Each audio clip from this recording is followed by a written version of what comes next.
Coucou, on se retrouve aujourd'hui pour la vidéo des dernières lectures que j'ai faites en 2020. Donc j'ai hâte de vous présenter tout ça, il y a vraiment de super livres.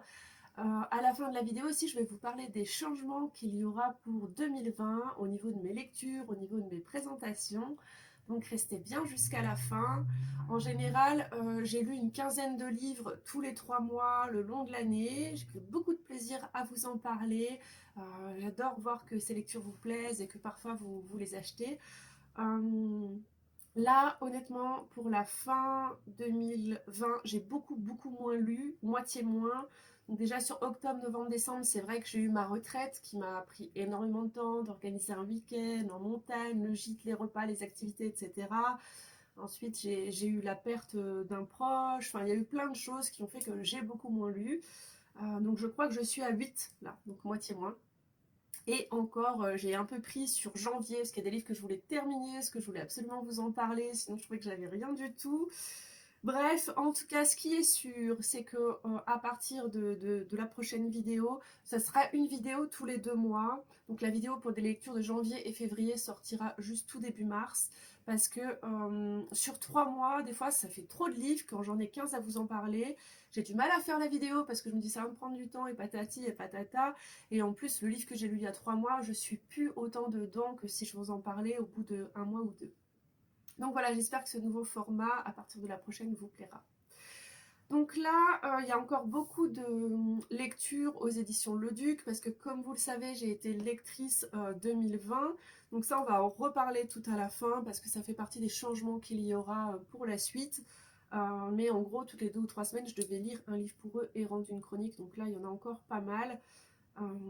Voilà, on en parle juste après en détail. Donc là, le premier livre que j'ai lu, c'était Onjok. C'est une couverture rigide. Je tape pas dessus parce que ma chienne vient de croire que quelqu'un toquait à la porte. Elle a hurlé, j'ai dû recommencer la vidéo. Donc c'est un livre de Francis Hellé et de Crystal Tai. Le secret des Coréens pour vivre heureux dans la solitude. J'ai beaucoup aimé cette lecture. C'est un sujet qu'on n'aborde pas tellement et finalement, d'après cette lecture, les activités en solitaire se développent énormément, ainsi que la vie tout court, et on est un petit peu moins diabolisé, donc j'ai beaucoup aimé. Donc on nous dit, et si le bonheur était dans la solitude?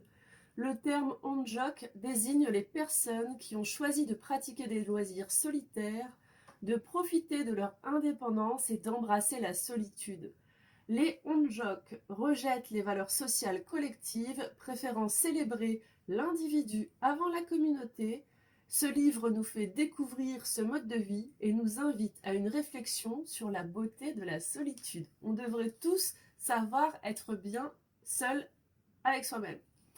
Donc voilà, vraiment, moi j'ai bien aimé. Je vais vous montrer un petit peu l'intérieur. C'est un livre qui se lit vraiment très facilement. Il y a des pages qui sont colorées. Il est très agréable. Il est espacé, aéré. Alors je vais peut-être regarder un petit peu le sommaire pour vous détailler un peu. Donc le sommaire, vous avez une partie sur les tribus d'une personne, donc qui sont les onjok, un état d'esprit, être seul ou se sentir seul. Donc là on va parler du regard sur la solitude, de l'image du solitaire, de définir son rapport à la solitude, etc. Ensuite on va parler de l'art de l'éveil, le temps de penser, le vrai soi et le faux soi, apprendre à se connaître, être attentif à son ressenti, cultiver sa curiosité, etc. Et une dernière partie sur les actes de solitude, donc s'approprier vraiment du temps pour soi, se créer des rituels, réfléchir sur soi, tenir un journal, méditer. Voilà, je vous donne juste un peu les grandes lignes sans vouloir tout vous dire, parce que sinon je spoil. Donc celui-là, vraiment, j'ai aimé. Ensuite, les 4 sagesses tibétaines. Alors, les 4 sagesses tibétaines, il y a aussi les 4 sagesses indiennes, les 4 sagesses japonaises, il me semble, les 4 sagesses du yoga aussi. Donc là, c'est un livre de Noélie Gourmelon-Dufaux, les 4 sagesses tibétaines pour renaître de chaque étape de vie, la spiritualité tibétaine pour renaître de chaque étape de vie. Que recherchons-nous dans le monde? La sagesse du bouddhisme tibétain nous donne la réponse. revenir à soi et cultiver la paix intérieure. L'auteur nous invite ici à lire la vie comme une succession d'aventures pouvant nous conduire sur la voie de l'éveil. Qui que nous soyons, où que nous soyons, nous sommes des fleurs de lotus prêtes à éclore. Soyez à vous-même votre propre refuge, soyez à vous-même votre propre lumière. Tout ce qui a un commencement a une fin. Nous sommes ce que nous pensons, avec nos pensées, nous bâtissons notre monde. Et enfin, il n'y a personne qui soit né sous une mauvaise étoile, il n'y a que des gens qui ne savent pas lire le ciel.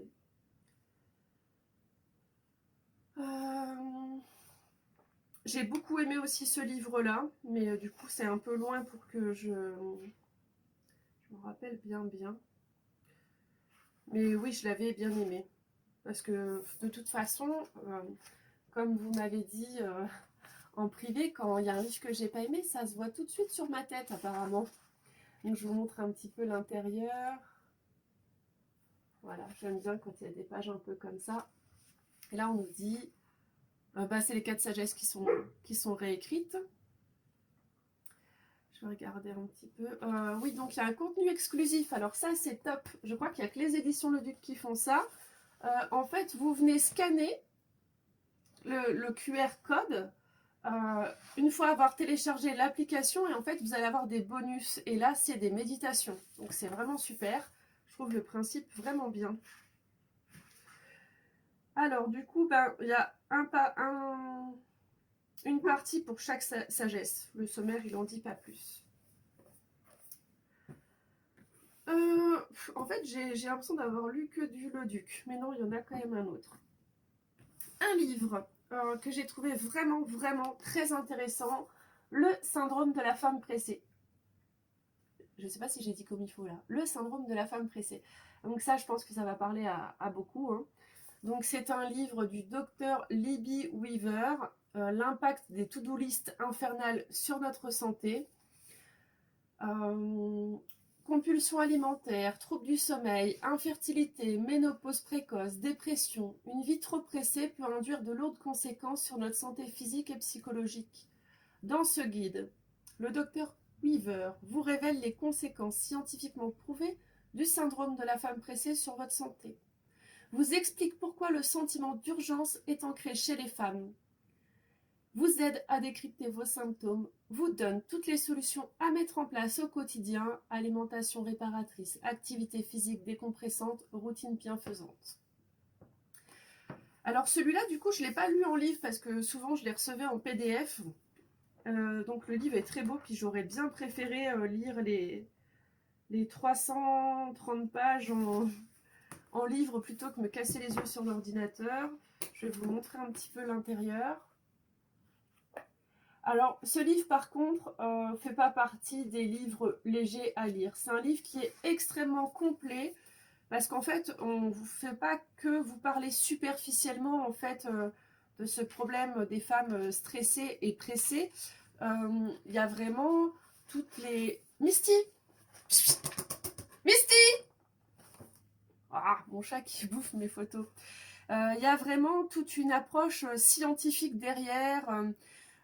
Par exemple, là, on nous dit, bon, qu'est-ce que c'est le syndrome de la femme pressée? Mais dans le chapitre 2, on parle du système nerveux. Dans le chapitre 3, du système endocrinien. C'est vraiment très complet. Chapitre 4, c'est l'appareil digestif. Chapitre 5, c'est la perspective émotionnelle, etc. Oh, fait des bêtises, mon chaton. Quand c'est pas les chèvres ou les chiens, ça va être le chat. Donc voilà, vraiment un super livre pour celles qui ont envie de se comprendre, d'améliorer leur quotidien, de changer ce qui ne va pas. C'est vraiment un super livre. Je trouve qu'en ce moment, il y a beaucoup trop, à mon goût, de livres qui sortent sur tout et rien, que c'est pour moi pas assez profond ou autre. Ah, j'ai voulu l'attraper, j'ai pas pu. Mais là, vraiment, on a quelque chose qui est vraiment travaillé, qui est réfléchi et qui donne vraiment des clés. Parce que des fois, on finit un livre, on se dit, bah mince, en fait, là, je crois que j'ai rien appris. Et il y avait une belle couverture et puis je me suis fait avoir. Là, non, vraiment, vous allez apprendre beaucoup de choses. Un autre livre que j'ai bien aimé, c'est le livre Fière d'être moi-même. Donc un livre écrit par Gaëlle Prudencio. S'accepter quand on n'entre pas dans les normes de la société. Donc là, on parle des femmes qui vont, euh, qui vont avoir plus de points entre guillemets que la moyenne. Je ne sais pas trop comment dire, mais on peut vraiment se calquer sur l'histoire par rapport à toutes les différences qu'on peut avoir entre humains. J'ai beaucoup aimé aussi dedans parce qu'elle parle de l'entrepreneuriat. C'était un beau livre. En plus, il est hyper agréable à lire. Alors pareil, j'avais pas eu la joie de le lire en livre. J'ai eu le PDF, mais vous voyez, c'est joli. Il y a des couleurs, il y a des pages un peu décorées. C'est chouette. Ça donne envie. Donc là, on dit, ici je vous raconte ma liberté retrouvée, celle d'être moi-même dans une société dans laquelle on nous exhorte sans cesse à être quelqu'un d'autre et à entrer dans des cases. Très engagée, Gaëlle Prudencio s'inscrit dans cette nouvelle vague de femmes qui osent prendre la parole et défendre le féminin dans une société où les injonctions sociales sont omniprésentes et vectrices de nombreux complexes physiques. À travers cet ouvrage, elle nous raconte son histoire inspirante, son enfance au Sénégal et en République démocratique du Congo, son arrivée en France, son parcours de régimeuse et d'entrepreneuse, un véritable guide qui nous dévoile tous les secrets d'une combattante pour affronter et surmonter le regard des autres, se réconcilier avec son corps, se l'approprier et s'affirmer. Voilà, moi je trouve ça génial. Et j'avais pas vu que du coup dans le livre j'ai une dédicace. Chère Émilie, merci pour l'accueil que tu as réservé à mon histoire. À bientôt, Gaëlle. Trop chouette. Oui, voilà, juste j'ai envie de vous dire, aimez-vous tel que vous êtes. Alors certes, faites du mieux que vous pouvez pour être en bonne santé et vous sentir bien, mais après vraiment la clé c'est s'accepter et s'aimer quoi. On peut travailler là-dessus en soins énergétiques, n'hésitez pas. Donc ça, c'était vraiment les lectures que j'ai dû lire, qui étaient imposées. Donc finalement, il m'est pas resté grand-chose pour moi lire. J'ai adoré découvrir le livre Secret de chaman urbain de Gérard Grenet. Développer vos potentiels et monter en vibration. D'ailleurs, on voit qu'il y a plein de petits acrostiches dedans parce que j'aime bien vous partager certains des textes dans mes publications Instagram. J'ai trop aimé ce livre. Il est agréable à lire. C'est pas du gros pavé. Il y a des encadrés. Il n'y a pas d'image ou autre. Donc on nous dit que c'est l'édition revue augmentée de Vous aussi vous êtes chaman. Les chamans modernes Les chamans modernes ont adapté le renseignement à notre société hyper connectée, néanmoins déconnectée de la nature et des mondes de l'invisible. À travers l'histoire de son parcours initiatique, l'auteur chaman urbain, comme le surnomment ses pairs, nous livre ses outils d'auto-guérison physique, émotionnelle, mentale, énergétique, en nous offrant une véritable méthode de développement personnel et spirituel.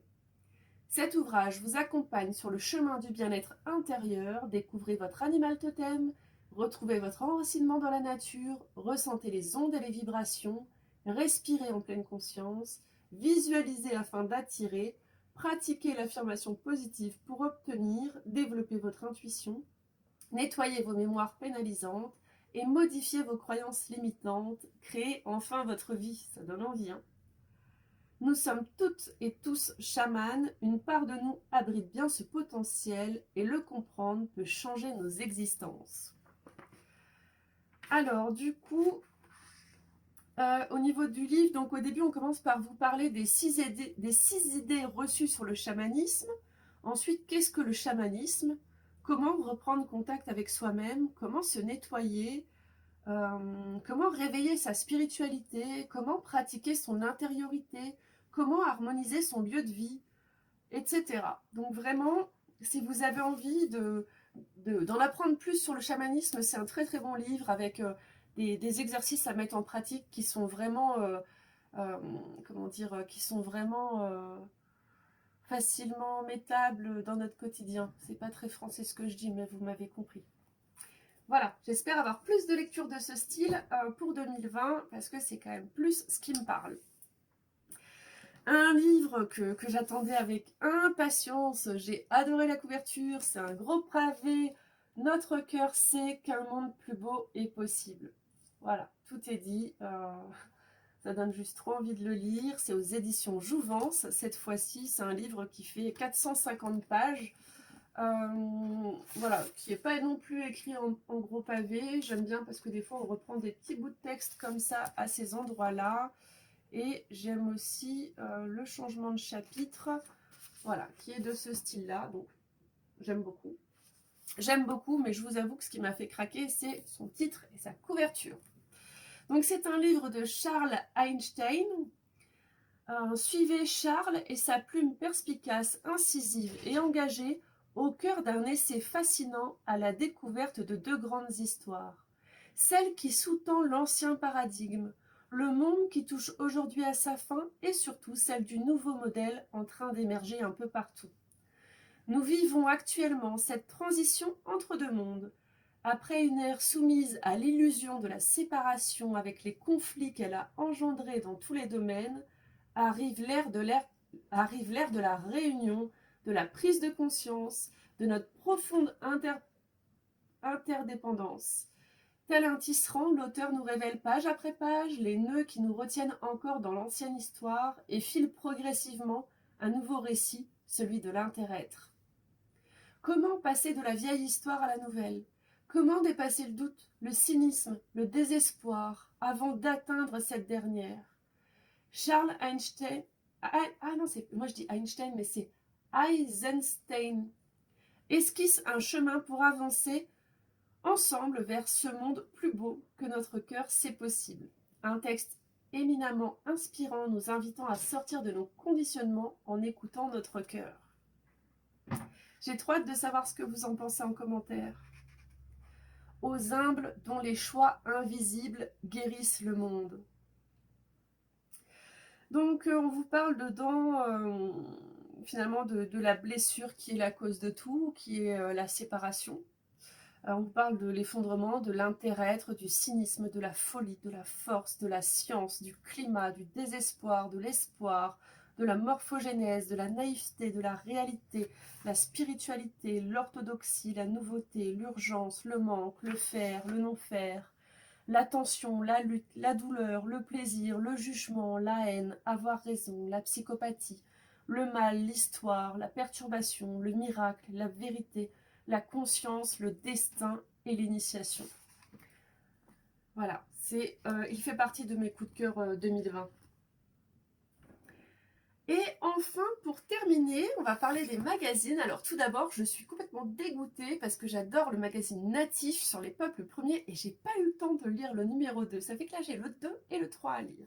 Par contre, j'ai eu le temps de lire le Witch et le Inexploré. Donc j'ai déjà reçu les nouveaux qui doivent être lus là. Witch, très jolie couverture. J'ai bien aimé. C'est un magazine que je trouve beau, mais que je trouve pas très profond en soi. Parce que je pense qu'il y a déjà pas mal de connaissances sur le sujet. Et du coup, je reste peut-être un petit peu sur ma faim. Ceci dit, je le trouve quand même très joli. Voilà, donc là, c'était pour l'automne. On est en plein hiver. Là, je suis abonnée pour 1 an, donc je suis contente quand je le reçois, mais je pense pas que je réitérerai mon abonnement. Pour être honnête. Alors vous pouvez kiffer, hein, on est tous différents. Hein. Mais, ouais, voilà, ça en plus. Donc là, au niveau... il y avait toute une partie que j'ai aimée sur le pouvoir des plantes et sur les pierres, que je vais vous remontrer quand même. Hop, le pouvoir des plantes. Alors, hop, donc on vous parle de l'herboristerie, mais c'est pas ça que je voulais montrer. On vous parle de la cueillette, vous avez un mode d'emploi, donc ça c'est cool aussi.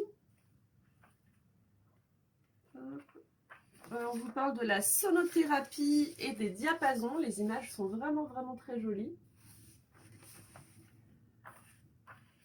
On vous parle, oui ça j'avais bien aimé sur le sang, les menstruations. Il y avait un dossier pas mal. J'aimerais bien juste retrouver le petit herbier que j'avais trouvé super beau. Voilà. Donc là, il y a pour les pierres. Ça, j'ai trouvé que c'était très très bien fait, que les illustrations sont vraiment sympas. Et vous avez avec quelques plantes. Il est à 6,45 € quand même, hein, sachant qu'on a déjà des petits livres qui sont à partir de 8 €. Voilà, bien, mais pas non plus truc de ouf, quoi. Par contre, le truc de ouf, c'est Inexploré. Inexploré, je vous en parle souvent. Si vous me suivez sur ma page Facebook, déjà, je vous partage les documentaires ou les vidéos qu'ils font. Moi, je suis abonnée à la chaîne payante que j'ai pris avec le magazine. Et le magazine, en général, je vous le montre sur Insta. Parce que Inexploré, là, c'est du lourd, c'est du profond. Et quand tu lis, tu en apprends vraiment dessus. Donc là, ce numéro, c'était consacré à la roue des émotions pour se libérer des blessures karmiques. On a parlé de peur, colère, de vide, d'hypersensibilité, de transformation. Il y avait un reportage avec les médecins et les guérisseurs du Cambodge. Il y avait une enquête sur l'éveil ou la folie. On a parlé de la psychologie de demain, de se libérer des attaches, du féminin sacré. Enfin, vous voyez, il y a vraiment plein de choses.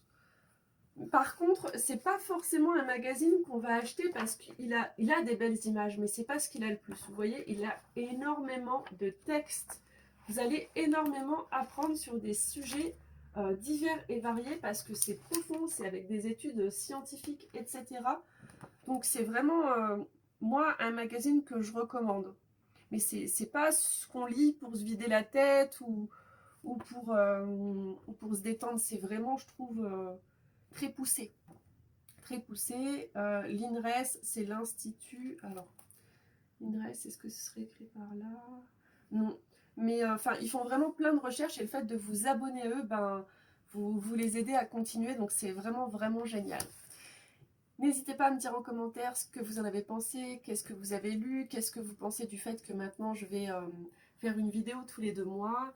Et là maintenant du coup je vais vous dire un petit peu ce qui va changer. Donc j'étais lectrice Le Duc 2020, donc toutes les 2 à 3 semaines il fallait que je lise un livre pour eux. Ils m'en offraient aussi 2 par mois, donc ça faisait beaucoup plus d'autres partenariats que j'ai parfois parce que les livres on me les envoie. Mais je vous en parle très honnêtement, je vous dis vraiment ce que j'ai ressenti.